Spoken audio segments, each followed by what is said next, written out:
घने जंगल में जहाँ सूरज की किरणें पत्तों से छनकर आती हैं, वुड्समैन नाम का एक आदमी अपने हाथ से बनाए हुए पेड़ के घर पर काम कर रहा है। उसकी वफादार बिल्ली एक शाखा पर बैठी उसे ध्यान से देख रही है। वो जंगल का रखवाला और कुशल कारीगर है जो अपने आसपास के हर जीव से प्यार करता है। एक रात जब पूर्णिमा का चांद चमक रहा था, वुड्समैन को अपने पेड़ के घर के चारों ओर नीली रोशनी की एक रहस्यमयी चमक दिखाई दी। ये रोशनी जंगल के पेड़ों से निकल रही थी, जैसे कोई जादुई ऊर्जा हो। उसकी बिल्ली भी इस नजारे को देखकर हैरान थी, रोशनी का पीछा करते हुए। वुड्समैन और उसकी बिल्ली एक प्राचीन पत्थर की दीवार के पास पहुंचे। दीवार पर चमकते हुए नीले रंग में रहस्यमयी प्रतीक और अक्षर बने हुए थे।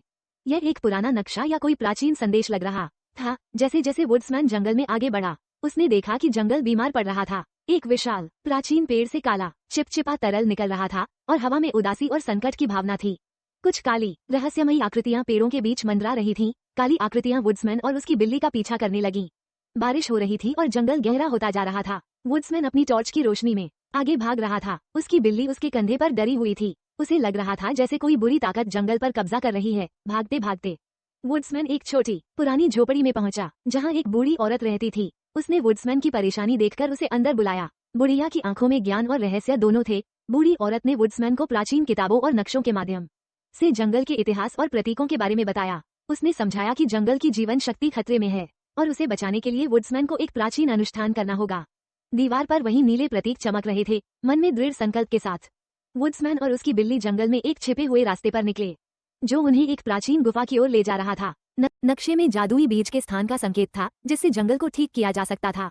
गुफा के प्रवेश द्वार पर रहस्यमयी चमक थी। वुड्समैन और उसकी बिल्ली ने गुफा के भीतर एक प्राचीन वेदी देखी। वेदी के ऊपर एक जादुई बीज चमक रहा था, जिससे सुनहरी और नीली रोशनी निकल रही थी।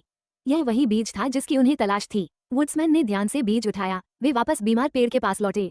बूढ़ी औरत एक जादुई किताब पढ़ रही थी, जबकि वुड्समैन ने बीज को पेड़ के तने में लगे घाव में रखा। चारों ओर नीले रंग के जादुई प्रतीक चमक रहे थे और मोमबत्तियां जल रही थीं, जबकि काली आकृतियां लाल आंखों के साथ दूर खड़ी देख रही थीं। जैसे ही बीज ने अपना जादू फैलाया, पेड़ के घाव ठीक होने लगे और काला तरल सूख गया। नीले प्रतीक पेड़ के चारों ओर चमक उठे और जंगल में जीवन वापस आने लगा।